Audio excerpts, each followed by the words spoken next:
গোটা পৃথিবীর রক্ত চুষে খায়, গোটা পৃথিবীর অর্থ চুষে খায়, এবং গোটা পৃথিবীর রাষ্ট্র পরিচালনায় শাসক কারা হবে নেপথ্যে থেকে যারা কলকাঠি নাড়ায়, এমনকি আমেরিকা পর্যন্ত, এবং not only America, all countries of the world, আমেরিকায় রাষ্ট্রপ্রধান কে হবে ইহুদি চাবিতে সব ঠিক হয়। চিন্তা করেন তাদের হাত কোথায়।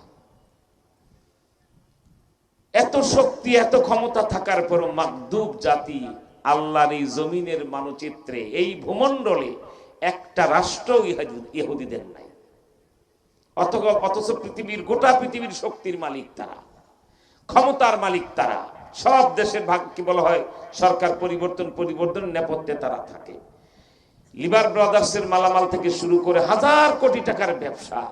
তো আল্লাহ পাক এদেরকে জমিনে এমন মাকদুব করে রেখেছেন, একটা রাষ্ট্র তাদের নাই।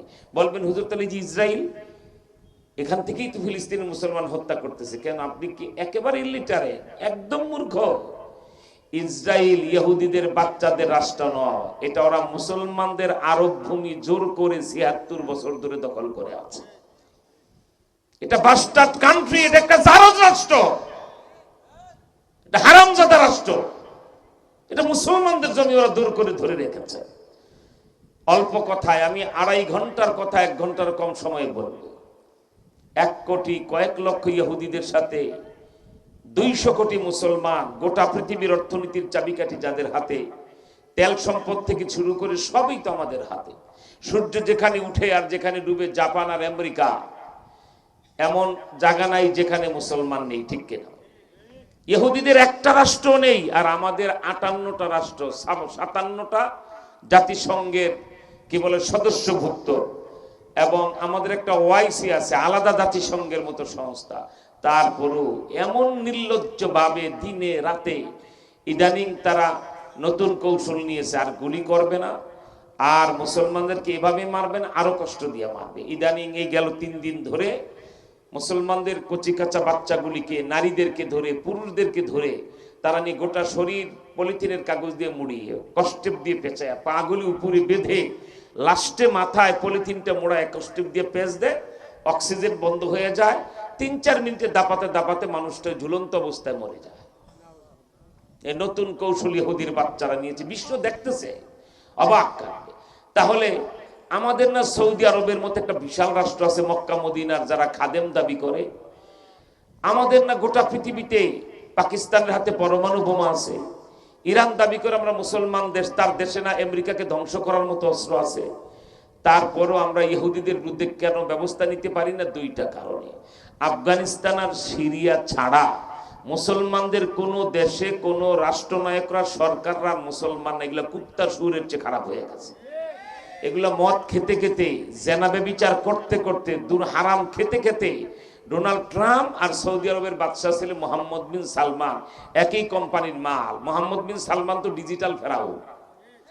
তা না হলে আজকে যদি জাতিসংঘের বৈঠক হয় ৫৮টা রাষ্ট্রের, কত বড় বেয়াদব আর অসভ্য দেখেন এই হারামখোরের বাচ্চারা।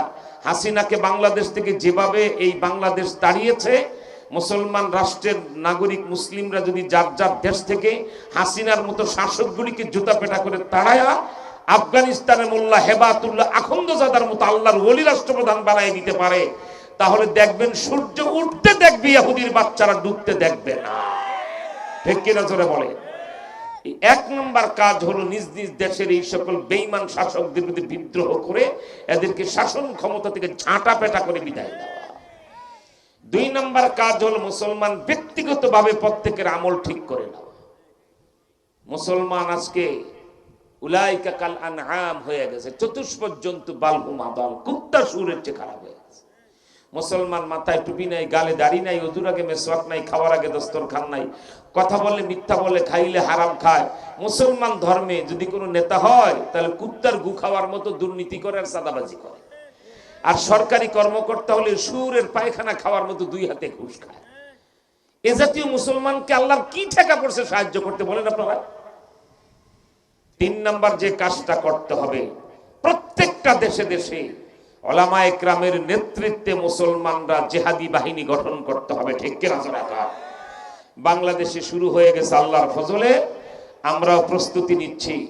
তবে একটা বিষয় বাংলাদেশে আপনাদেরকে আমি বলে নেব, যেটা বাংলাদেশে আসলে ইসলামী দল বেশ কিছু বড় বড় দল আছে। চরমনার ইসলামী আন্দোলন, হাতপাখা, জামাত ইসলামী বাংলাদেশ, দাড়িপাল্লা, তারপরে হেফাজত ইসলাম আমাদের বাংলাদেশের, যদি এটা রাজনৈতিক দল না কিন্তু রাজনৈতিক দলের বাবা, ঠিক কিনা বলে? 6টা বড় রাজনৈতিক দল তার পেটের মধ্যে আছে যেগুলো নিবন্ধিত। হেফাজত ইসলামী নামের ওজনটাই তো অনেকগুলি বড় দলের চেয়ে বেশি, ঠিক কিনা বলে? নামটার ওজন। আমি 1 বছর আগে থেকে জেল থেকে বের হওয়ার পরে আমি আর আল্লামা মামুল হক সাহেব আমরা পাশাপাশি, কি যেন বলা হয়, জেলখানায় পাশাপাশি সেলে ছিলাম। আমি মুসলমানদের রক্ত হুলি খেলা দেখে আমার এত ঘৃণা আসে। বাংলাদেশ ইসলামী রাজনৈতিক দল, আওয়ামী লীগ বিএনপির প্রতি এত ঘৃণা হয় না, কারণ এটা তো ইসলামী দল না, এরা তো ইসলাম প্রতিষ্ঠার জন্য দল করে নাই। আমার মনে হয় এদেশের সবচেয়ে বড় বুজুর্গ এখন খালেদা জিয়া, পিসাবদের চেয়ে বড় বুজুর্গ। হাসিনা 5 তারিখে পালিয়ে গেল, 6 তারিখে আল্লামা মামুল হক সাহেব ওনারা দেখতে গেলেন। যাওয়ার পর দেখেন কত সত্য কথা, যা ভিতরে তাই সে বলে। কিন্তু কোন ইসলামী দলের হুজুর তো ভিতর বাহির একরকম দেখি না। খালেদা জিয়ার মতো নেত্রী বলে যে বিএনপি ইসলাম প্রতিষ্ঠার জন্য তৈরি হয় না, এটা জাতীয়তাবাদী সংগঠন, ক্ষমতা কেন্দ্রিক দল, মানুষের ভোট নেব, ক্ষমতা নেব, এই হলো আমাদের রাজনীতি। তবে আপনারা যদি ইসলামকে দেশে এগিয়ে নিতে পারেন, বিএনপি বাধা হয়ে দাঁড়াবেন, আমরা আপনাদের সহযোগী হব। কি চমৎকার কথা, ঠিক কিনা? সত্য স্বীকারোক্তি যে বিএনপি ইসলাম প্রতিষ্ঠার জন্য, ইসলামী রাষ্ট্র কায়েমের জন্য তৈরি হয় না, কথা তো বাস্তব। এটা জাতীয়তাবাদী দল, ঠিক কিনা বলেন? কত সত্য কথা। অনেকে সত্য কথা বলতে চায় না, কিন্তু আপনারা ওলামায়ে কেরাম ইসলামী দলগুলো যদি ইসলামকে এগিয়ে নিতে পারেন, আমরা বাধা হয়ে দাঁড়াবো না, সহযোগী হব, আলহামদুলিল্লাহ। এটা তো একটা চমৎকার কথা, কি বলেন, ঠিক না? কিন্তু আমাদের দেলের হুজুররা যত ইসলাম একবার মাথার গাম পায়ে ফেলে, উড়ায় ফেলে এক এক পিসা হুজুর টুজুররা। কিন্তু অধিকাংশ আমরা কি মুনাফিকি করতে জানেন? ডেমোক্রেসি, গণতন্ত্রের পচা মরা গরু খায়া আমরা এমন ভীত হয়ে গেছি, এটা করলে আমাদেরকে সন্ত্রাসী বলবে, সেটা বললে আমাদেরকে জঙ্গিবাদ বলবে, এটা যদি কর্মসূচি দেই তাহলে আবার আমরা পৃথিবীর বেঈমানের বাচ্চারা মুসলমান মেরে হত্যা করে, এটা করলে আমাদেরকে এই করবে, সেটা করলে আমাদেরকে সেই বলে, এই কথা যারা ভাবে এরা মুনাফিক, ঠিক কিনা জোরে বলে? তা না হলে আমি 1 বছর আগে একটা ফর্মুলা দিয়েছিলাম যে রক্তের ইসলামের হুদুদ, ইসলামী আদালতের বিচার, হাতের বদলে হাত, মাথার বদলে মাথা, কানের বদলে কান, চোখের বদলে চোখ, রক্তের বদলে রক্ত চাই, ঠিক কিনা? ইহুদির বাচ্চারা একদিকে মুসলমানদেরকে পর্যন্ত 60,000 মুসলমান হত্যা করে আরব সাগরের পানি লাল বানায় ফেলছে। 30,000 দুধের বাচ্চাদেরকে টুকরা টুকরা করে বোমার আঘাতে আজকে গোটা ফিলিস্তিনের মাটি লাল বর্ণ ধারণ করেছে। তারপরে আমাদের জাতিসংঘে করে একটা অপরাধ, আর আমরা ইসলামী দলগুলি করতেছি এদেশে আরেকটা অপরাধ। জাতিসংঘের অপরাধ তো হয়ে এটা জুতা সংঘ, এটা মুসলমানদের কাজে আসবে না, দরকার হবে। ওআইসির কথা বলছি, ইসলামী সংস্থা। এ পর্যন্ত 1.5 বছর হলো যুদ্ধ শুরু হয়েছে, কয়েকদিন পরে 1.5 বছর হয়ে যাবে। এই ফিলিস্তিনের মুসলমানদেরকে ইসরায়েলি ইহুদির বাচ্চারা গণহত্যা করতেছে। এর মধ্যে 5 থেকে 6 বার ওআইসির মিটিং হলো। মিটিং হলেই বাদশার ছেলে মোহাম্মদ বিন সালমানই বেশি সময় সভাপতিত্ব করে। বাদশা সালমান যেহেতু এখন বৃদ্ধ, এই মিটিংয়ে বসলেই ফিলিস্তিনে ইসরায়েলের ইহুদিরা মুসলমান গণহত্যা করছে, নিন্দা প্রস্তাব গ্রহণ করছি। লাথি মারি তোর নিন্দা প্রস্তাবে, ঠিক কিনা? লাথি মারি তোর মতো শাসকের মুখের ভিতরে, ঠিক কিনা? একদিকে আমার মুসলমানের রক্ত নিয়ে হুলি খেলা, আরেক দিলে নিন্দা প্রস্তাব। এর চেয়ে বড় বেঈমানি, এর চেয়ে বড় মুনাফিকি, এর চেয়ে বড় অসভ্যতার হতে পারে না, ঠিক কিনা? ওয়াইসির উচিত ছিল ইসরায়েলকে আলটিমেটাম দেওয়া, 7 দিনের ভিতরে যদি মুসলিম গণহত্যা বন্ধ না করো, প্রত্যেকটা সদস্য রাষ্ট্রকে বলা, প্রতিটা মুসলিম রাষ্ট্র থেকে 50,000 করে সৈন্য দাও। এই সৈন্যদেরকে জর্ডানে আর মিশরে, আমরা লেবাননে মোতায়েন করব। 7 দিনের যেই সময়টা কেটে যাবে, শেষ মিনিটের মাথায় 57টা মুসলিম রাষ্ট্র যদি 50,000 করে সৈন্য দেয়, তো 25 লাখের বেশি সৈন্য হয়, ঠিক কিনা? এবং হুকুম দিলে এই 25 লক্ষ মুসলিম দেশের সৈন্যরা সূর্য ওঠার পরে যদি হুকুম পায় আক্রমণ, ওই দিন সূর্য ডুবার আগেই ইহুদি নামক রাষ্ট্রটা, ইসরায়েল নামক রাষ্ট্রটা মাটির সাথে মুছে যাবে, পৃথিবীতে ঝাড়ে বংশে নির্মূল হয়ে যাবে, ঠিক কিনা বলে? এটা তারা করতেছে না, মুনাফিকি করতেছে, নিন্দা প্রস্তাব। আর আমরা উলামায়ে কেরামের দেশে কি করতেছি? আশ্চর্য কথা, একদিকে আমার মুসলমান ভাইয়ের রক্ত নিয়ে হোলি খেলা, নারীর ইজ্জত দেখেন না ফেসবুকে আপনারা? কিছু কিছু দৃশ্য তাকানো যায় না চোখ খুলে, ঠিক কিনা বলে? কি ভয়াবহতা! অপরদিকে 11 লক্ষ লোক নিয়ে আমরা সোহরাওয়ার্দী উদ্যানে মুনাফিকের একটা শ্রেষ্ঠ কর্মকাণ্ড করলাম। আমার ভাই গুলি খেয়ে কাতরাচ্ছে, আর আমি 11 লাখ লোক নিয়ে বললাম ফিলিস্তিন জিন্দাবাদ। তো ওদের কোন সাতারা বুঝে এক ফোঁটা রক্ত বন্ধ করতে পেরেছি? আমি বলেছিলাম ইসলামী দলগুলি ইসরায়েলকে আলটিমেটাম দেবে, অন্য দেশ কি করে আমার দেখার দরকার, আমার বাংলাদেশের ব্যাপার আমার আলাদা, ঠিক কিনা বলেন? যে 24 ঘন্টার ভিতরে যদি সোহরাওয়ার্দী উদ্যান থেকে এই ঘোষণা আমরা দিতে পারতাম, 24 ঘন্টার ভিতরে ইহুদির বাচ্চারা ফিলিস্তিন আর গাজায় যদি মুসলমান হত্যা বন্ধ না করে, 24 ঘন্টা পরে অমুক দিনের অমুক তারিখ সকালে বাদ ফজর যদি এই 3টা বড় দল, চরমনার পীর সাহেব হুজুর, আমিরে হেফাজত আল্লামা মুহিবুল্লাহ বাবুনগরী, ডক্টর শফিকুর রহমান জামাত ইসলামের আমির, এই 3 আমির, আর বাংলাদেশের 3 কোটি যুবকের হৃদয় স্পন্দন, এই জাতির ভবিষ্যৎ রাষ্ট্রনায়ক যার হুঙ্কারে পৃথিবী কাঁপে, আল্লামা মামুনুল হক, ঠিক কিনা? এই 4-5 জন নেতা যদি বলে 24 ঘন্টার ভিতরে যদি হত্যা বন্ধ না হয়, 24 ঘন্টা পরে পরশুদিন ফজরের নামাজের পরে বাংলাদেশের সমস্ত মুসলমান বাঁশের লাঠি নিয়ে মেন রোডে দাঁড়ায় যায়, এবং ঢাকা, খুলনা, ঢাকা, রাজশাহী, ঢাকা, বগুড়া, ঢাকা, সিলেট, এরপর ঢাকা, মোমেনশাহী, ঢাকা, বরিশাল, এই যে রাস্তাগুলি দিয়ে এই বাংলাদেশের শহরগুলিতে গাড়িগুলি বের হয় হাইওয়ে দিয়ে, ঠিক কিনা? সমস্ত জায়গায় যদি ইসলামী দলগুলি হুকুম দিতেন, এই 3টা দল বড় দল, যে আমাদের নেতা কর্মীরা পাকা বাঁশের লাঠি নিয়ে রাস্তায় দাঁড়িয়ে যাইবা, সেদিন হরতাল হবে না, অবরোধ হবে না, গাড়ি ঘোড়া বন্ধ হবে না, ট্রাক চলবে, বাস চলবে, কলকারখানা চলবে, শ্রমিকরা কাজ করবে, কৃষকরা খেতে খামারে কাজ করবে, ছোট ছোট কচিকাচা বাচ্চারা স্কুলে যাবে, কলেজ ইউনিভার্সিটির ছেলে মেয়েরা যথারীতি ক্লাসে যাবে, আমার বাংলাদেশের সব স্বাভাবিক চলবে। রাস্তায় বরঞ্চ আমরা সেদিন ট্রাফিকের দায়িত্ব পালন করে 1 সেকেন্ড যেন রাস্তায় জটলা না হতে পারে আমরা ক্লিয়ার রাখবো বাংলাদেশ, ঠিক কিনা? কিন্তু যখনই দেখবো বিদেশি পতাকাবাহী একটা গাড়ি আসছে, ওই গাড়িটাকে সাইডে দাঁড় করাইতে হবে, ওই গাড়িটাতে তল্লাশি চালাইতে হবে। তল্লাশি চালাইয়া বিদেশি যে কয়জন নাগরিক যদি একজনের আইডি কার্ডে পাওয়া যায় ধর্ম ইহুদি, আর দেরি নাই, ওরে বের করে নিধন করে ফেলতে হবে, ঠিক কিনা? তো এখন এরপরে ওর পা বটগাছে টানায়া মাথা নিচের দিকে দিয়ে জুতা পেটা করে তার লাশ, খোদার কসম এরকম 100 ইহুদির লাশ বাংলাদেশে যদি ঝুলাতে পারি, তাহলে ইহুদির বাচ্চারা ফিলিস্তিনে আমার মুসলমান ভাইকে হত্যা বন্ধ করতে বাধ্য হবে। গণতন্ত্রের পচা মরা গরু খেয়ে ইসলামী দলগুলি কলব ধ্বংস হয়ে গেছে। আমরা এটা করলে আমাদেরকে জঙ্গি, আরে কপাল পোড়া, আমার 60,000 মেরে ফেলছে, ও জঙ্গি না, আর আমি ওর 100 হত্যা করে জঙ্গি, ওই জঙ্গিবাদের কপালে লাথি মারি, ঠিক কিনা? ধরে কি বলেন, ঠিক না? যে ইসলামের দলের হুজুররা বলে এই কর্মসূচি দিলে আমাদেরকে জঙ্গি বলবে, এটা মুনাফিক, এটা বদমাশ, এটা বাটপার, এটা এমপি মন্ত্রী হতে চায়, এটা হাসিনা খালেদার মতো গুখাইতে চায়, এটা বড় হুজুর, বড় নেতা হতে চায়, বড় মুমিন হতে চায় না। 71 সালে কি ঘটেছে? এই বাংলাদেশ লন্ডন হাইট পার্কে, এখন আমি কথা বলছি না, সৌদি আরবের আলবাহা আল হাজরাত আল্লাহ কোম্পানির শ্রমিকদেরকে নিয়ে কোরআনের মাহফিলে কথা বলছি। আমি কথা বলছি বৃহত্তর ফরিদপুরের আলফাডাঙ্গায় কলেজ মাঠে এমন মুসলমানদের সামনে যারা ইসলাম দেশ রক্ষায় গর্দান কাটাবে, কল্লা দিবে, কলমা দিবে না, ঠিক কিনা? তো রাখা। তাহলে বলুন তো আপনারা, এর দৃষ্টান্ত আমাদের বাংলাদেশে 71 সালে কি হয়েছিল? পাকিস্তানিরা গণহত্যা শুরু করলো, সারা বাংলাদেশে লক্ষ লক্ষ মানুষের লাশে ভরে গেল, ঠিক কিনা?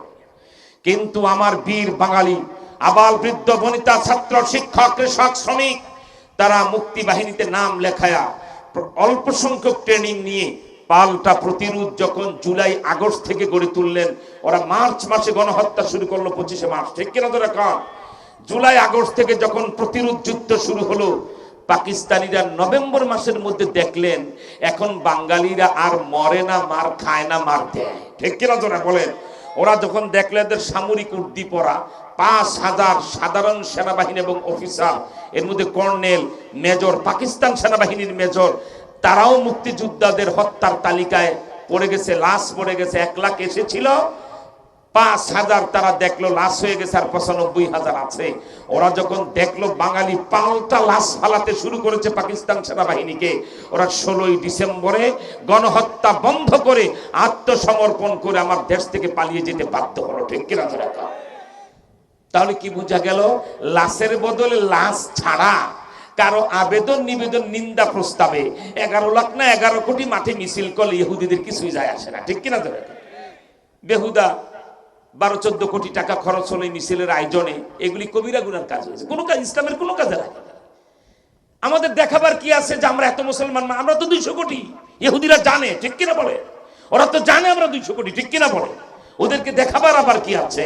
সেজন্য আপনাদেরকে বলি, আলহামদুলিল্লাহ, আগামীকাল বাইতুল মোকাররম মসজিদের উত্তর গেট থেকে ওই নাটের গুরু উপমহাদেশের ভারতের সন্ত্রাস, ভারতের বেয়াদবরা, ঠিক কিনা ধরে কন, তাদের দূতাবাস অভিমুখে স্মারকলিপি নিয়ে বাংলাদেশের ভবিষ্যৎ মহানায়ক আল্লামা মামুনুল হক উনি স্মারকলিপি নিয়ে লক্ষ জনতা নিয়ে যাবেন। যদি কর্মসূচি কখন আপনাদের কাছে চলে আসে যে আর বসে থাকা যাবে না, লাশের বদলে লাশ চাই, রক্তের বদলে রক্ত চাই, বাঁশের লাঠি হাতে নাও, প্রত্যেকে হাইওয়ে রোডগুলিতে দাঁড়িয়ে যাও, বিদেশি পতাকাবাহী গাড়ি দেখলে তল্লাশি চালাও, আর ইহুদি যদি প্রমাণ হয় তার আইডি কার্ডে তাকে নিধন করে গাছে ঝুলাও। ঠিক কিনা? তো এখন কারা কারা পারবেন তারা হাত তোলে, আল্লাহু আকবার বলে দেখা। হয় নাই চিৎকার করে আল্লাহু আকবার বলে দেখাতে হবে, আর জোর আল্লাহু আকবার বলে আওয়াজ দিতে পারবেন তো ইনশাআল্লাহ? মাঠে নামবেন তো ইনশাআল্লাহ? তাহলে আপনাদের সামনে আমি 2 মিনিট কথা বলবো। তা না হলে জেলখানা থেকে প্রতিজ্ঞা করে বের হয়েছি, 41 বছর ছাত্র জীবন থেকে মাইকের সামনে আমি কথা বলি, কোন মুনাফিকদেরকে আর ওয়াজ শোনাবো না, এটা সিদ্ধান্ত নিয়ে বের হয়েছি জেলখানা থেকে। মুনাফিককে ওয়াজ শোনায় কি লাভ হবে? ওলামায়ে কেরামকে কেমন মুনাফিকের মুসলমানের দেশে বসবাস করি। মাহে রমজান, ইফতার সামনে, দেশের বিখ্যাত বুজুর্গ আলেম যাকে জমানার তরুণ আবু হানিফা বলা হয়, আমিনী সাহেবের মেয়ের জামাই মুফতি সাখাওয়াত হোসেন রাজি, কত বড় আলেম, কত পাণ্ডিত্য জানেন। টক শোতে যত বড় বড় বাগা নেতা এদেরকে হারায় দেন। ঠিক কিনা? 1 মিনিট ইফতারের বাকি, পুলিশ যা বলছে হুজুর ইফতার দিবে, অফিসে করবেন। বলে যে ভাই ইফতারের সময় হয়ে গেছে, গরমের দিন, রোজা রেখে একজন রোজাদারের ইফতারের প্রতি 1 মিনিট আগে কত আকর্ষণ, এই এক্ষুনি আজান দেবে, খেজুর আর পানি মুখে নেবো। ঠিক কিনা? এই ইফতার না খেতে দিয়ে তাকে নিয়ে গেল। এরপর আফিন্দি সাহেব, জমিয়তের মহাসচিব, প্রখ্যাত আলেম, ওয়াইজ, বড় আলেম এবং হাফেজে কোরআন, কয়েক হাজার মুসলিম উনার মসজিদে নামাজ পড়ে। উনি ইয়াদ এত ভালো কোরআন শরীফ এখন নিজে তারাবি পড়ায়। 12 রাকাত হয়ে গেছে, তারাবি পড়াইতেছেন। পিছন থেকে মুসলি ভাগ করে, হুজুর বাকি 8 রাকাত আর পড়া যাবে না, ডিবি অফিসে চলেন, ওখানে যাইয়া পড়াবে। এটা কি মগের মূল্য? এটা কি বেঈমান কাফেরের দেশ? লম্বা লম্বা ওয়াজ মাহফিলে বসছেন, 22 হাত লম্বা পাগড়ি জড়ান, রবীন্দ্রনাথ ঠাকুরের মতো 1 পাজা দাড়ি রাখছেন, আবার বলেন খুজু খুজু করে চলেন, মাথা নিচু করে চলেন, জিকির করতে করতে হাঁটেন। এরপরে আমাকে সহ অনেক ওলামা, জুনায়েদ আল হাবিব, সেহরি, এক্ষুনি সেহরি হবে, সেহরি ডিবি অফিসে খাবেন, থানায় খাবেন, বাসায় সেহরি খাওয়া যাবে না, নিয়ে যাওয়ার। কেন? আমরা তো মুসলমান খুঁজে পেলাম না। ওলামা ইকরাম কি গম চোর? এই কথা বলতে হবে, মুখ খুলবেন না, মুখ বন্ধ রাখবেন না মুনাফিকের মতো। ওলামা ইকরাম কি কোনো গম চুরি করেছে, তেল চুরি করেছে, নুন চুরি করেছে? কোন বিদেশের সাথে ব্রিজের চুক্তি করতে যায় 1000 কোটি টাকা তারা মেরে খেয়েছে? শেখ হাসিনার মতো পারমাণবিক বিদ্যুৎ চুক্তি করতে যায় 64,000 কোটি টাকা দুর্নীতি করেছে? আই ক্যান চ্যালেঞ্জ, বাংলাদেশ স্বাধীন হওয়ার পরে 53 বছরে একজন মুহাক্কিক আলেম বুজুর্গ কারো নামে গম চুরির মামলা নাই। ঠিক কিনা? ধরে আমার ভাইরা, তাহলে কোন অপরাধ ওলামা ইকরামকে মাহে রমজান ইফতারের সামনে থেকে টেনে নিয়ে যায়? আর এই মানুষগুলি ইফতার করে বাংলাদেশে 16 কোটি 18 কোটি ফলনা কোটি তন্না কোটি মুসলমান, 200-400 খুঁজে পাই না, ওনারা কয় 16 কোটি মুসলমান। মুসলমান থাকলে কি করতো জানেন? ফজরের নামাজ পড়ে ওই দিন সেহরি খেয়ে ফজর পড়ে বাংলাদেশের সকল মসজিদ থেকে 1 হাতে জুতা আরেক হাতে ছাতা উঠতো। ঠিক কিনা? ধরে কর। আর মুসল্লিরা মিছিল করতো মাহে রমজানে, ওলামায়ে কেরাম গ্রেফতার কেন, খুনি হাসিনা, জবাব চাই, জবাব দাও। ঠিক কিনা? ধরে কর। কি বলেন ঠিক না? মুসলমান ওনারা, মুসলমান। এই ছাতা মাতার ওয়াজ শুনে কি লাভ হবে বলেন? বিনা কারণে আলেমরা জালেমের জেলখানায় যাবে আর তুমি মুখটা ফুটে বলতে পারবা না, এই বুঝদিল এই এই এই ব্যাকল মুসলমানদেরকে আবার শোনায় লাভ নাই। এখন আমরা লোক তৈরি করে ফেলেছি 1.5 বছরে 1 কোটির বেশি গজওয়াতুল হিন্দ হবে, আমরা আবার যুদ্ধের ময়দানে নামবো, ঠিক কিনা জোরে কর। যা অতীত ভুল হয়ে গেছে, এই ভুল থেকে শুধরাইতে হলে ওলামায়ে কেরামের নেতৃত্বে 2টা কাজ আগামী দিনে বাংলাদেশে করতে হবে। একটা প্রতিজ্ঞা করতে হবে, একটা নির্বাচন বাংলাদেশে আসবে, 6 মাস পরে হোক আর 1 বছর পরে হোক, ঠিক কিনা বলেন। ওই নির্বাচনে 53 বছর রাষ্ট্র ক্ষমতায় যে যারা আমার নবীকে গালি দিলে বিচার করতে পারে নাই, ওই শকুনের পালের আর ভোট দেওয়া যাবে না, ঠিক কিনা জোরে কর। এবারের স্লোগানই হবে আলেম ওলামা যেখানে আমরা থাকবো সেখানে। আমার ভাইরা 1947 সালে স্লোগান ছিল ইংরেজ খেদাও, 1952 সালে আমাদের স্লোগান ছিল 1 দফা 1 দাবি রাষ্ট্রভাষা বাংলা চাই, 1971 সালে স্লোগান ছিল পদ্মা মেঘনা যমুনা তোমার আমার ঠিকানা। এবার বাংলাদেশের কোটি মানুষের স্লোগান হবে তোমার আমার ঠিকানা কোরআন হাদিস ওলামা, ঠিক কিনা জোরে কর। কোরআন হাদিস ছাড়া রাষ্ট্রীয় কোন নীতি মানি না, আর আলেম ওলামা ছাড়া কোন বেঈমানের এবার ভোট দেব না, ঠিক কিনা জোরে কর। আমার ভাইরা, আমি আগেই বলেছি 2.5 ঘন্টার কথা আমি 1 ঘন্টার কম সময় বলবো। আপনি বলেন তো কোন পীর সাহেব ক্ষমতায় ছিলেন, কোন দলের নেতা এত মহান নেতা 54 বছরে, যারা আমরা এখন আব্দুল কাদের জেলানী মনে করব। এই বাংলাদেশ, একটা শাসকের নাম বলো অমকের আমলে নবীজিকে গালি দেওয়ার পর তিনি শক্তভাবে ধরেছিলেন, ফাঁসিতে ঝুলিয়েছিলেন, একজনও করে নাই। সব সরকারের আমলে নবীজিকে গালি দেওয়া হয়েছে, ঠিক কিনা বলে। তথ্য নাও, বাংলাদেশ স্বাধীন হলো 1971 সালের 16 ডিসেম্বর। রাষ্ট্র ক্ষমতায় 72-এর 10 জানুয়ারির পরে নিজে চেয়ারে বসতেন এদেশের বিশাল নেতা শেখ মুজিবুর রহমান। তার আমলে দাউদ হায়দার নবীজিকে গালি দিয়ে কবিতা লিখলো। হাফিজ হুজুর আব্দুল হক সাহেব শেখ মুজিবের কাছে স্মারকলিপি পাঠাইলেন, নবীকে গালি দিয়েছে, ওর বিচার করতে হবে। শেখ মুজিব তার বিচার করলেন না, চলে গেলেন। তিনি আসলেন জিয়াউর রহমান। আমার ভাইরা, তার অনেক নেক কাজ আমরা শ্রদ্ধা করি। সংবিধানে বিসমিল্লাহ লেখা, কালুর ঘাট থেকে জীবন আর ছেলে মেয়ের ঝুঁকি নিয়ে আমি মেজর জিয়া বলছি বলে স্বাধীনতার ঘোষণা দেওয়া, আর অনেক ভালো কাজ আছে। কিন্তু জিয়াউর রহমানের আমলেই ঢাকা ইউনিভার্সিটির প্রফেসর আহমদ শরীফ বলেছিল there is no God, Muhammad is bad leader. আল্লাহ খোদা বলতে কিছু নাই, আর মোহাম্মদ বাজে নেতা। বিসমিল্লাহ জিয়াউর রহমান সাহেব কিন্তু তারে ফাঁসিতে ঝুলায় নাই, গ্রেফতার করে নাই, ঠিক কিনা বলে। এরপরে আসলেন একটানা 9 বছর, নাম তার এরশাদ, হুসাইন মোহাম্মদ এরশাদ।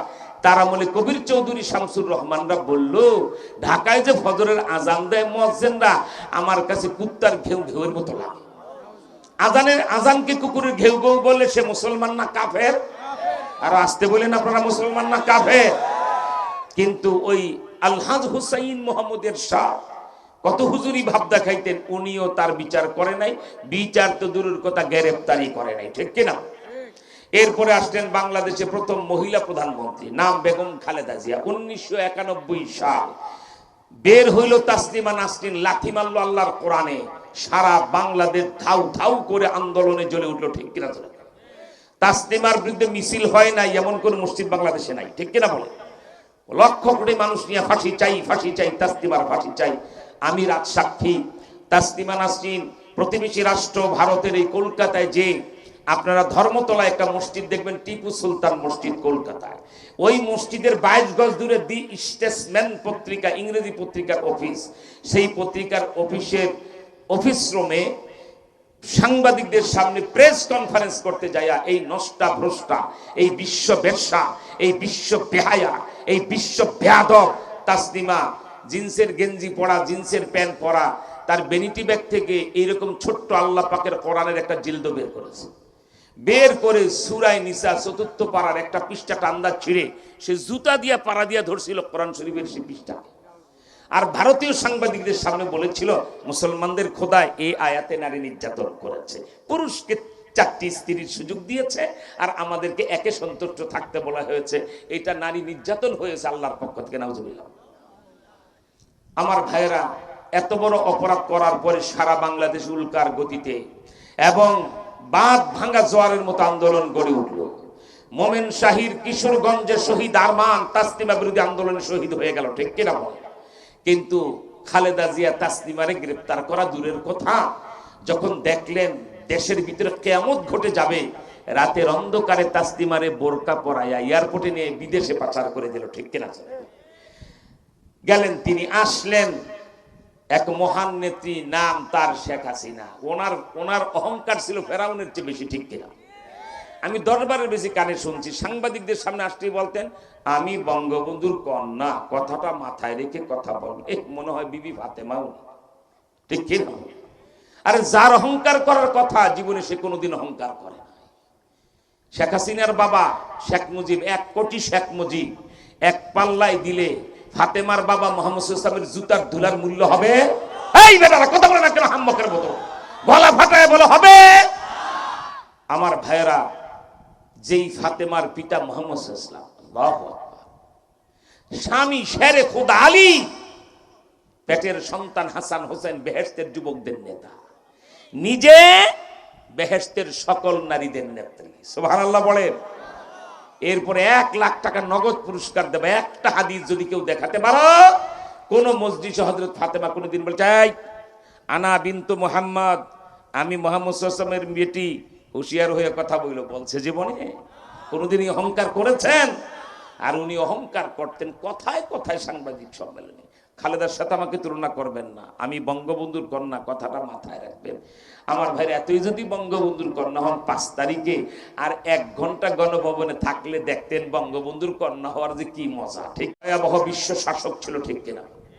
আল্লাহর পয়গম্বর ইব্রাহিম খলিলুল্লাহকে যে আগুনে পোড়াতে নিক্ষেপ করেছিল, আগুনে, সেই নমরুদ, তারপরে কারুন, এরপরে ফেরাউন, জালেম শাসক, নবী জমানায় মুনাফিকদের নেতা আব্দুল্লাহ ইবনে উবাই ইবনে সালুল, ঠিক কিনা? এই 4 শয়তান এক জায়গায় এনে একটা গ্লাসে গোলাইলে একটা শেখ হাসিনা হয়। কত চমৎকার যুক্তির কথা! নমরুদের জুলুম, ফেরাউনের জুলুম, কারুনের শয়তানি, আর আব্দুল্লাহ ইবনে উবাই ইবনে সালুলের মুনাফিকি, সবই ছিল শেখ হাসিনার ভিতরে, ঠিক কিনা? সেজন্য আমার ভাইরা, দুঃখ আর ভারাক্রান্ত হৃদয়ে বলি, আপনাদেরকে সংক্ষিপ্ত সময় একটা সবক দেব। সেটা হলো, আমি যে আয়াত পড়েছি, আয়াতের উপরে আমি শেষ 5 মিনিট কথা বলবো। এর আগে আপনাদেরকে বলবো, প্রস্তুতি নিয়ে ফেলেন। আমি গেল 6 মাসে বাংলাদেশের সীমান্ত জেলাগুলি, মোমেন শাহিদ, আপনার কি বলা হয়, হালুয়াঘাট, ইন্ডিয়ার বর্ডার, কাঁটাতারের পাশে আমার প্যান্ডেল হয়েছে কয়েকটা, চারুয়াপাড়া, একেবারে কাঁটাতারের উপরে যেন মানুষ মাইক ঝুলিয়ে দিয়েছে।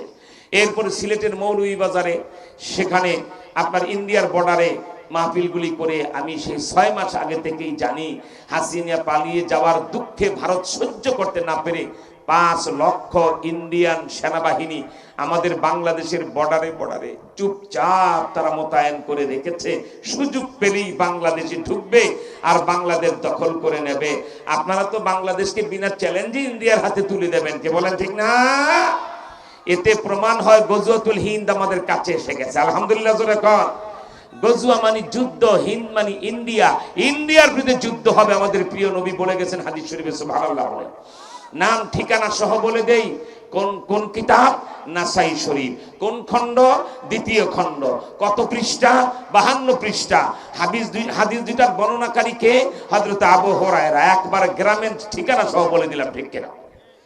দেখেন খুলে, হযরত আবু হুরায়রা বলেন, ওয়াদানা রাসূলুল্লাহ সাল্লাল্লাহু আলাইহি ওয়াসাল্লাম বিগজওয়াতিল হিন্দ, ইন্ডিয়ার বিরুদ্ধে মুসলমানদের যুদ্ধ হবে, নবীজি আমাদের সাথে ওয়াদা করে গেছেন। এর পরের লাইন দেখলে বুড়া মানুষ জোয়ান হয়ে যাবে গা লাফায়া। হযরত আবু হুরায়রা বলেন, ইন্ডিয়ার বিরুদ্ধে যেদিন মুসলমানের যুদ্ধ হবে, সেই যুদ্ধের এমন ফজিলত আল্লাহর নবী বলেছেন, আমি আবু হুরায়রা যদি সেই যুদ্ধ পেয়ে যাই, আমার জান মাল আমি সব সেই যুদ্ধে কুরবান করে দেব। আল্লাহ। এখন আসেন, বাকি আধা ঘন্টার কথা আমি এখন 2 মিনিটে মাঝখানে বলি। আমাদের নবী দয়ার নবী, মায়ার নবী, জানের শত্রুকে ক্ষমা করে দিতেন, ঠিক কিনা? দিতেন না? জানের শত্রুকে ক্ষমা করে দিতেন। যেই মক্কার মানুষগুলি তাকে পাথর মেরে মাথা ফাটিয়ে দিয়েছে, সেজদায় পড়ে আছেন, জবাই করা উটের নারীগুলি তার ঘাড়ে চাপিয়ে তার জীবন নাশ ঘটাবার অপচেষ্টা করেছিল, ঠিক কিনা? প্রথম দিন কলেমার দাওয়াত দিতে জাবাল আবু কুবাইসে ডাকলেন, তাব্বান লাকা ইয়া মুহাম্মদ বলে প্রত্যাখ্যান করে 1 মুষ্টি পাথর নিয়ে নবীজির মুখে মারলেন। এই কপালের উপরে চিকন পাথর লেগে চামড়া কেটে ফিঙ্কির মতো রক্ত এই জমিনে প্রথম নবীজির পড়ল। এত অত্যাচার যারা করে, আরো যে কত অত্যাচার। নবীজির শিষ্য হয়েছে বেলাল, এই কারণে মক্কার উমাইয়া ইবনে খালফ রোদের মধ্যে চিৎ করে শোয়া বড় পাথরের টুকরা বুকে দিয়ে রোদের মধ্যে ফেলে রাখে, এরপরে গলায় রশি লাগায় মক্কার অলিতে গলিতে ঘুরায়, তার জীবন বের হয়ে যায়। উনি বলে আহাদ আহাদ আহাদ, আল্লাহ এক, আল্লাহ এক, আল্লাহু আকবার। এরকম কত জুলুম নির্যাতন হযরত আবু বকরকে মারতে মারতে এমন করে ফেলেছেন তিনি 2 দিন হুঁশ হারা হয়েছিলেন। এই জুলুম যে মক্কার লোকেরা করেছে, সেই মক্কা যখন নবীজি ফাতে মক্কার দিন দখল করলেন, আজকে বদলা নেওয়ার পালা না? আমার ভাইরা, আল্লাহর রাসূল বাইতুল্লাহর চত্বরে দাঁড়িয়ে বললেন লা তাসরিবা আলাইকুমুল ইয়াউম, আজ আমি সবাইকে সাধারণ ক্ষমা ঘোষণা করে দিলাম। অল্প কথায় বুঝাইতে চাই, একজন কাফের বেঈমানও জানে, ইহুদি খ্রিস্টান জানে, শয়তান জানে, ফেরেশতারা জানে, মুহাম্মদ সাল্লাল্লাহু আলাইহি ওয়াসাল্লামের মতো মানবতাবাদী, তার মতো প্রেমিক, তার মতো মানবদরদী আর কোনো মাখলুক, আর কোনো কিছু আল্লাহ সৃষ্টি করে নাই, ঠিক কিনা? যেই নবী নিজের, আমি সময় দিতে পারছি না, জানের শত্রুকে তিনি নিজ গুণে ক্ষমা করেছেন। এক ইহুদি সুযোগ বুঝে, আমি ঘটনা খুলে বলার সময় দিতে পারছি না, নবীজির বুকে বসে বসে বসেছিল ঘুমন্ত নবীজি। চোখ খুলে দেখে ইহুদি বুকের উপরে বসা, তরবারি হাতে গলার মধ্যে ঠেকায় রাখছে। আপনার বুকে শত্রু বসা, বুকে গলায় ছুরি ধরে রাখছেন, এই শত্রুকে যদি বাগে আনতে পারেন, কোনোভাবে ধাক্কা দিয়ে ফেলে, আপনি ওকে দুনিয়াতে রাখবেন? 14 টুকরা করার পর আপনার রাগ থামবে, ঠিক কিনা? কিন্তু আমাদের নবী, ইহুদির বাচ্চা বলছে মুহাম্মদ, কে বাঁচাবে আপনাকে আমার হাত থেকে? বুকে শত্রু, গলায় ছুরি। চিন্তা করেন কি ভয়াবহ অবস্থা।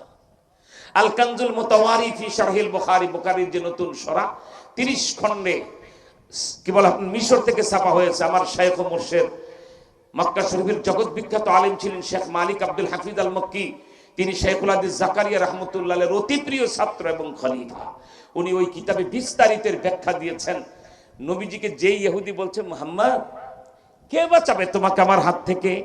বুকে শত্রু, গলায় ছুরি, কি বিপদ মুহূর্তটা, ঠিক কিনা বলেন?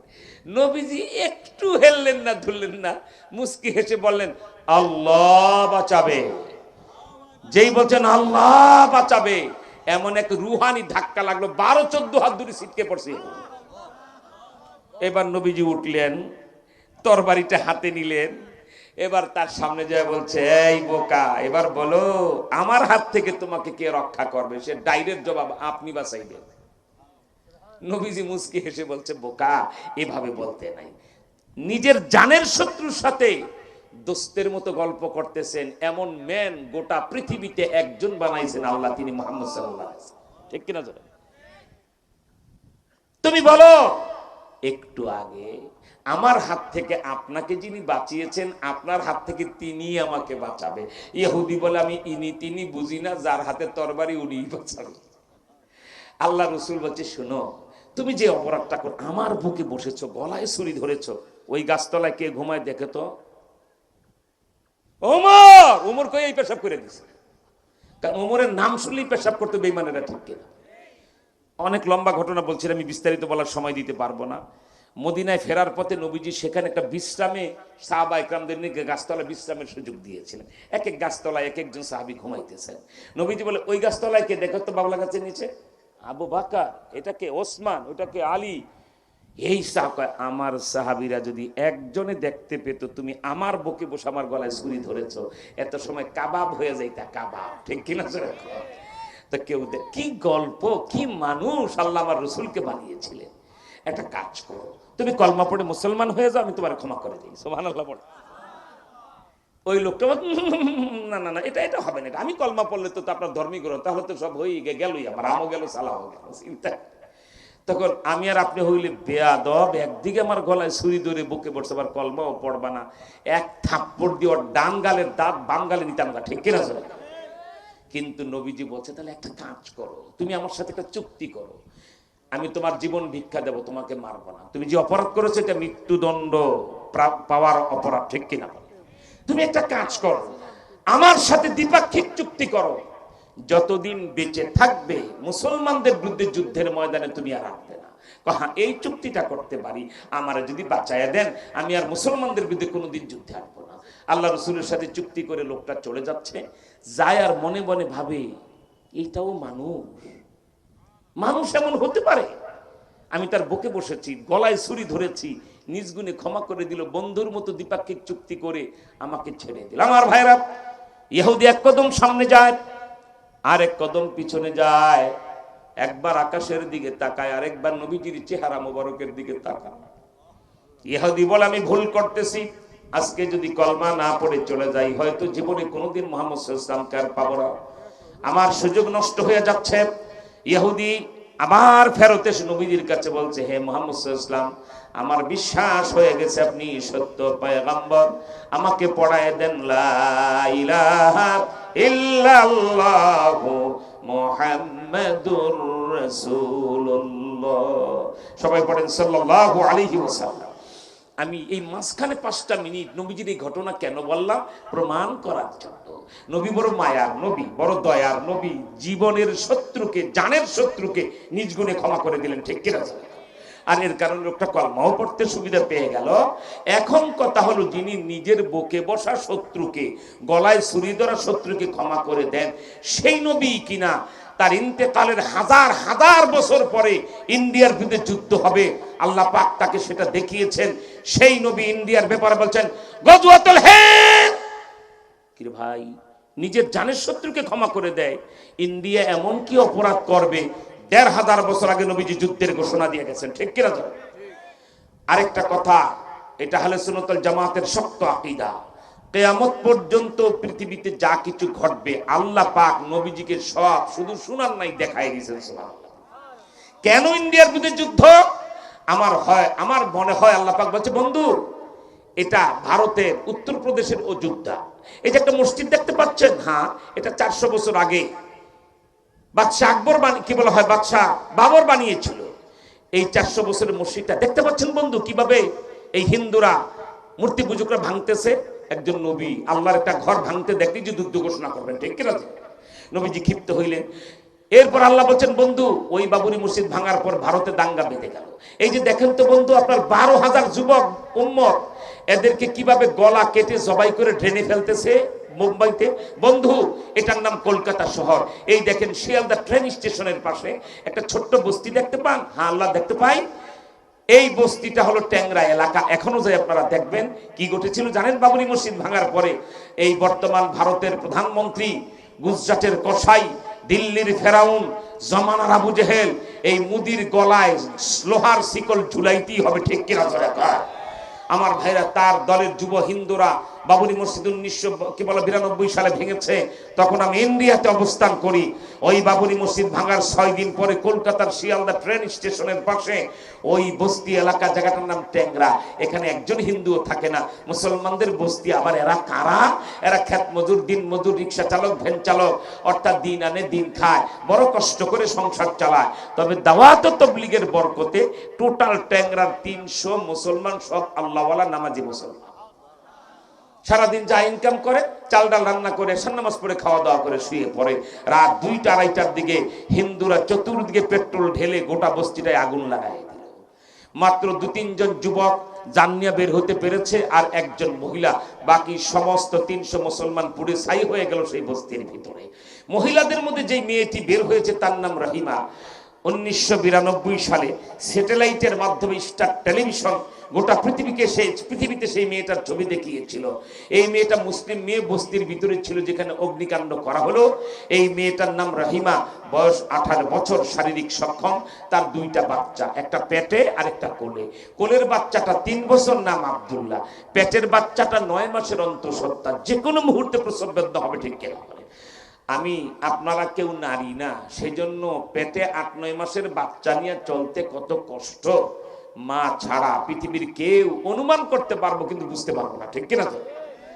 9 মাসের বাচ্চা পেটে একজন মা কতটা দৌড়াইতে পারে, কিন্তু মাতৃত্বের চিরন্তন ভালোবাসায় উদ্ভাসিত হয়ে রহিমা সিদ্ধান্ত নিয়েছে, আমার কোলের বাচ্চাও বাঁচাবো, পেটের বাচ্চাও বাঁচাবো। আল্লাহু আকবার বলবেন না?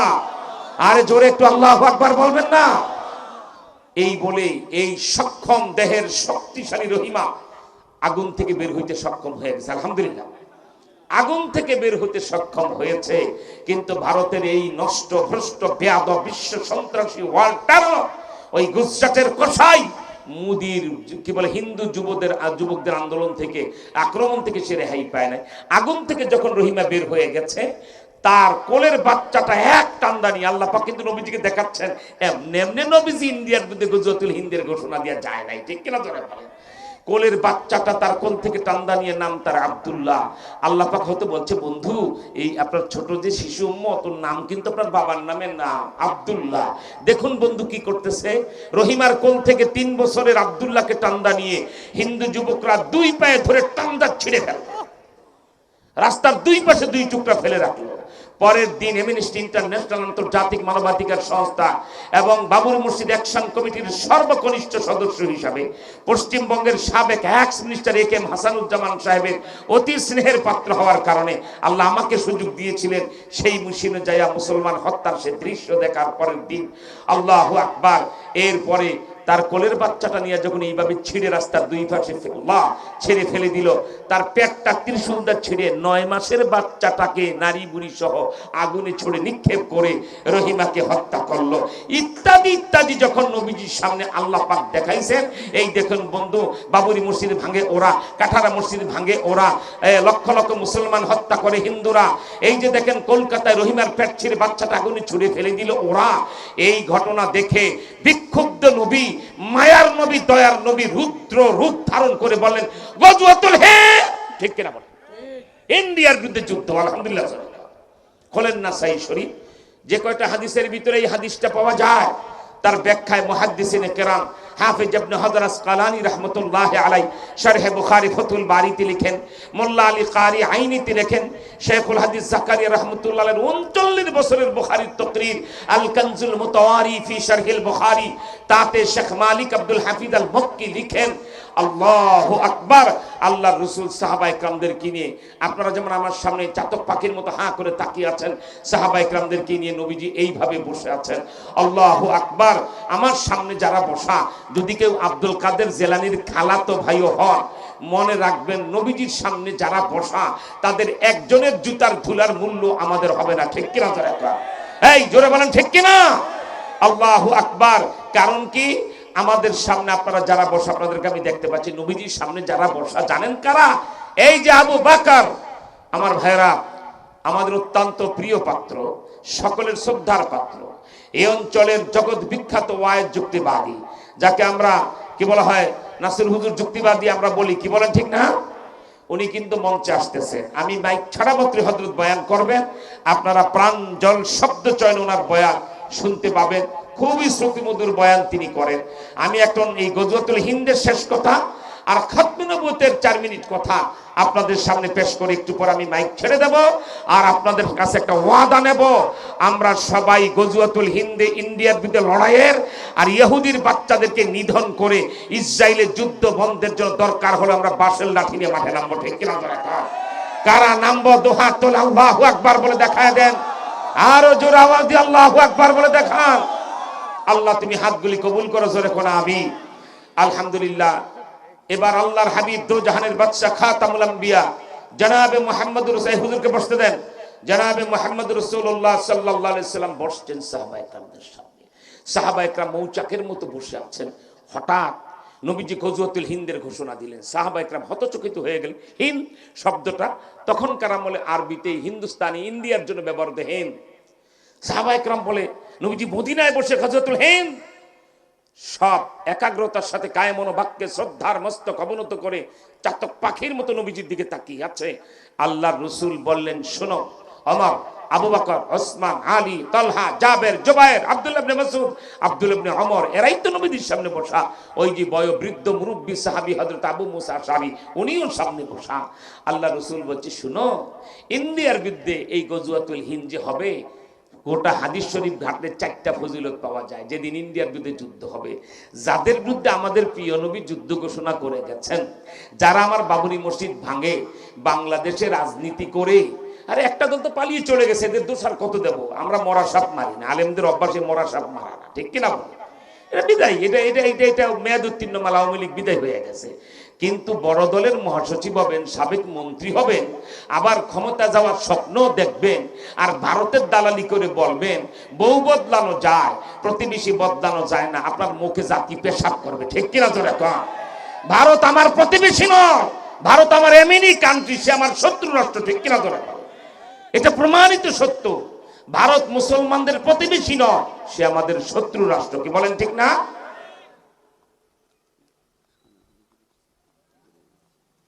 আচ্ছা ঠিক আছে, শেষ করছি। আল্লাহু আকবার। আমার ভাইয়েরা, আল্লাহর হাবিব দো জাহানের বাদশা খাতামুল আম্বিয়া সাহাবায়ে কেরামদের সামনে চারটি ফজিলত এই গজওয়াতুল হিন্দের বলে গেছেন, যার জন্য এক, গজওয়াতুল হিন্দে যারা শরীক হবে সবাই বিনা হিসাবে জান্নাতে যাবে। বেহেশত কামাই করা কি মামার বাড়ির কথা? আল্লাহ ফজল নিয়ে রাখেন ইনশাআল্লাহ। যদি আমাদের জীবদ্দশায় গজওয়াতুল হিন্দ শুরু হয়ে যায়, আমরা সবাই সেই যুদ্ধে শরীক হব ইনশাআল্লাহ। ইনশাআল্লাহ ধরে কাজ। দুই নাম্বার, আল্লাহ রসুল বলছেন গজওয়াতুল হিন্দে যারা, গজওয়াতুল বাবা যুদ্ধ মানে জিহাদ মানে আলোকসজ্জিত প্যান্ডেলে তা পিনপিন্না জামা গায়ে দিয়া, বড় হুজুর সেজে, বক্তা সেজে ওয়াজ করা, শ্রোতা সেজে ওয়াজ শোনা, জুমার দিন জুমার নামাজের পরে মিলাদের জিলাপি খাওয়া, আর জিহাদের ময়দান এক কথা নয়। জিহাদের ময়দান মানে রক্ত দাও, রক্ত দাও, গলা কাটো, গলা কাটাও। ঠিক না? আল্লাহ রসুল বলেন সেই জিহাদে হিন্দুস্তানের যুদ্ধে আমার উম্মতের যারা শহীদ হবে, হুম আফজালুস শুহাদা, তারা শহীদ সম্রাট হবে। সুবহানাল্লাহ।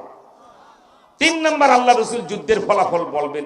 সাহাবায়ে কেরাম তাকিয়ে আছেন, নবীজি বলে আবু বকর, ওমর, ওসমান আলী, জানো সেই যুদ্ধের ফলাফল কি হবে? সাহাবায়ে কেরাম স্বভাব সুলভ জবাব, আল্লাহ রসুলই ভালো জানেন। নবীজি যে কথা বলেছেন শুনলে দাড়ি পাকা মুরব্বীরা এখন 18 বছরের যুবক হয়ে যাবেন, আর যুবকরা বলবেন হুজুর এখনই ইন্ডিয়ার বিরুদ্ধে যুদ্ধ করতে যাব। দুইটা হাত এরকম মুষ্টিবদ্ধভাবে শক্তভাবে ধরেন, এইরকম ধরেন সবাই। দেরি হয় কেন ধরতে? খুব তাড়াতাড়ি ধরেন। দুইটা হাত উঁচু করে আল্লাহু আকবার বলে চিৎকার করে উঠবেন যখন এই ফলাফলটা শুনবেন। নবীজি বলে গেছেন সেই যুদ্ধে আমার উম্মতেরা ইন্ডিয়ার যুদ্ধে জিতে যাবে, জিতে যাবে। আল্লাহু আকবার বলে আওয়াজ দেন। আমার ভাইরা হাত নামান। জানতে চাই, নবীজি বলেছেন আমরা জিতে যাব, এখন জিতে যাব না হেরে যাব? আমার ভাইয়েরা, মেম্বার, চেয়ারম্যান, এমপি, মন্ত্রী, কোটিপতি, শিল্পপতি, দলপতি, রাষ্ট্রপতি, প্রধানমন্ত্রী, এমনকি মসজিদ ইমাম, ওয়াজের বক্তা, খানকার পীর, দর্শের মুহাদ্দিস, সেও যদি মনে মনে ভাবে নবীজি বলেছে বটে, এত বড় রাষ্ট্রের বিরুদ্ধে মনে হয় আমরা পারবো না, তাহলে এটা মুরতাদ না মুসলমান? এটা কাফের না মুসলমান? মনে রাখবা, আগামীকাল সূর্য উঠা যত সত্য, আমার নবীর কথা তার চেয়ে আরো সত্য। সুবহানাল্লাহ জোরে বলেন। শেষ 4 নম্বর ফজিলত, আল্লাহ রসুল বলেছেন সেই যুদ্ধে মুসলিম মুজাহিদ বাহিনী ভারত প্রধানের বাসভবনে প্রবেশ করে তার শয়ন কক্ষে শোয়ার ঘরে ঢুকে তাকে গলা টিপে ইঁদুরের বাচ্চার মতো হত্যা করে সিলসিলাতুল হাদিদ, সিলসিলাতুল মানি শিকল, হাদিদ মানি লোহা, লোহার শিকল দিয়ে তার লাশের গলায় পেঁচায়া বাহিরে এনে রাস্তায় মুজাহিদ কমান্ডারের পায়ের তলায় তার লাশ ফালায় দেবে। কেন আমাকে মামুনুল হক সাহেবকে 2.5-3 বছরে হাসিনা ছাড়তে চাইলেন না? আর আমাদের ফাইল কেন 5 জনের ফাইল বাংলাদেশি নাগরিক জুলুম করেন, অত্যাচার করেন, ফাঁসি দিয়ে দিবেন, আপনি দিবেন, কিন্তু আমাদের ফাইল কেন মুদির টেবিল ইন্ডিয়াতে গেছে? শেখ হাসিনা এত সহজে রক্ষা পাবে না, মাত্র বিচার শুরু, একটা থেকেও রেহাই পাবেন না। ঠিক কিনা জোরে কর? আমার ভাইরা, আমি প্রায় বলতাম আমার দিল কেন যেন বলে নবীজির বলা ওই লোহার শিকল মুদি সাহেব মনে হয় আপনার গলায় ঝুলবে। ঠিক কিনা জোরে কর? আলহামদুলিল্লাহ। আমার ভাইরা, আমাদের নাসিরুল্লাহ যুক্তিবাদী সাহেব হুজুর চলে এসেছেন, রাতও বেড়ে গেছে। এত রাত্রে যুবকরা আবেগে অনেক ওলামায়ে কেরাম দাওয়াত দিয়েছেন, আমি এসে যাদের নাম দেখলাম একটা মাহফিলের জন্য একজনই যথেষ্ট। ঠিক কিনা? তারপরে ধন্যবাদ জানাই এই যুব সমাজকে, এত ওলামায়ে কেরাম তারা জমা করতে পেরেছেন। তিনি এখন বয়ান করবেন। আমি আপনাদেরকে একটা দাওয়াত দিয়ে আর একটা হাদিয়া দিয়ে 1-1.5 মিনিটের ভিতরে মাইক ছেড়ে দিচ্ছি। হুজুর এখনই বয়ানে পড়বেন। আমার ভাইরা, আমাদের দাওয়াতটা হলো খতমে নবুয়তের সংগ্রাম আসছে। বাংলাদেশের সর্বদলীয় খতমে, আজকের প্রধান অতিথি মধুপুরের পিসা হুজুর এসে দেখলাম হুজুর আসতে পারেন নাই, 1.5 মাস আগে বড় একটা অ্যাক্সিডেন্ট হয়েছে এবং হাতটা এখনো প্লাস্টারে বাঁধা, 90-এর কাছে বয়স, তা এই জন্য অসুস্থতার জন্য হুজুর আসতে পারেন নাই। হুজুরও একটা খতমে নবুয়তের আমির। আমরা কি বলা হয়, সর্বদলীয় খতমে নবুয়তের যে কমিটি হয়েছে এই মাসের মধ্যে ডক্টর ইউনূস সাহেবের সাথে বৈঠক হবে। বৈঠকের পরে আমরা হয়তো খতমে নবুয়তের মহা সমাবেশের ডাক দিয়া কাদিয়ানীদের বিরুদ্ধে, কারণ কাদিয়ানীরা হলো ইহুদিদের প্রধান এজেন্ট বাংলাদেশে, ঠিক কিনা? এদের বিরুদ্ধে যদি যুদ্ধের ডাক আসে আপনাকে পাওয়া যাবে তো ইনশাল্লাহ। আর আরেকটা হাদিয়া আপনাদেরকে পেশ করি, যার 1 মিনিটের কথা বলার সময় আপনাদেরকে আমি দিতে পারবো না, হুজুর বলবেন এখনই। আফগানিস্তান, এই বাংলাদেশ, নুন দিয়ে ভাত খান, আকল জ্ঞান আছে কিছু? 54 বছর হয়ে গেল স্বাধীন হয়েছি, এখনো কোমর সোজা করতে পারি না। মাত্র 3.5 বছর 40 বছর যুদ্ধ করে সর্বশেষ তালেবানরা আমেরিকার মতো শক্তিকে তাড়ায়া 2021 সালের আগস্টে ক্ষমতা আসলেন। 3.5 বছর পুরা হয় নাই। এই অল্প সময়ের ভিতরে তারা এমন সুন্দর আফগানিস্তান বানিয়েছে, 5টা বাংলাদেশের সমান যে আফগান, সেই আফগানিস্তানে 3.5 বছরে একটা ধর্ষণ মামলা, চুরির মামলা, খুনের মামলা কোনো থানায় রেকর্ড হয়। আমি সে বিষয়টা আপনাদেরকে দেখাতে পারছি না যেহেতু সময় দিতে পারছি না, শুধু বলবো কেন এতটা। 2টা কারণে। তাদের ওই যে আগে বলেছিলাম এবারের স্লোগানটাই হবে তোমার আমার ঠিকানা কোরআন হাদিস, অর্থাৎ কোরআন হাদিস ছাড়া কারো নীতিতে দেশ চলবে না। আলেম ওলামা ছাড়া, দাড়ি ছাড়া, টুপি নাই, দাড়ি নাই, মেসক নাই, মুত্তা পানি নন, এমন বেঈমানদেরকে নেতার এদেশের বানাবো না, ঠিক কিনা? আফগানিস্তানে কোরআন হাদিস দিয়ে চলা, আর তারা এমন একটা লোককে রাষ্ট্রনায়ক বানিয়েছে যিনি জিন্দা কুতুব। কারো ক্ষেতের উপর দিয়ে হেঁটে গেলে ওই ক্ষেতে পরের বছর ফসল ডবল। সুবহানাল্লাহ বলেন। তিনি ওলামার সম্মেলনে একটা বক্তব্য দিয়েছেন ফার্সিতে।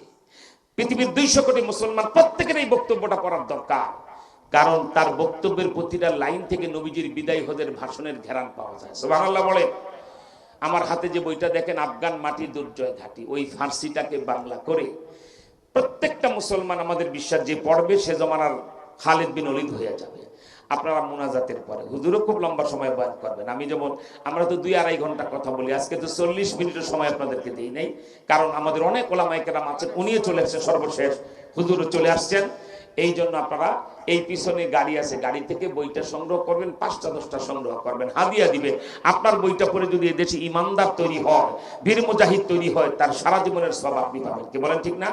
আলহামদুলিল্লাহ, আপনাদের সকলকে, বিশেষ করে যে যুবকরা আজকের এই আলফাডাঙ্গা কলেজ মাঠে আয়োজন করলেন, এদেরকে ধন্যবাদ জানিয়ে